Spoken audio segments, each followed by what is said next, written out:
বন্ধুরা, একদিন মিঠু তার বাচ্চাকে নিয়ে বীজ দিয়ে যাচ্ছিল। হঠাৎ সে বৃষ্টি ভেঙে পড়ে যায়, ফলে মিঠু আর তার ছোট বাচ্চা সমুদ্রে পড়ে যায়। তখন সমুদ্রের ঢেউয়ে তারা উপরে এসে পড়ে।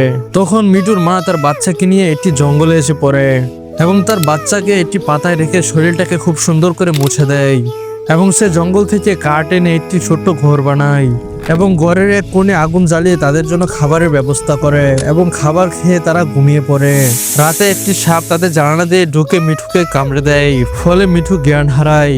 মিঠুর বাচ্চাটি তখন দৌড়ে পাহাড়ের উপর যায় এবং তখন তার মার জন্য ঔষধি কিছু গাছ নিয়ে আসে। ওই সময় সাপটি বাচ্চাটিকেও তাড়া করে। এক পর্যায়ে বাচ্চাটি পাহাড় থেকে নিচে পড়ে যায় এবং সেও খুব আহত হয়।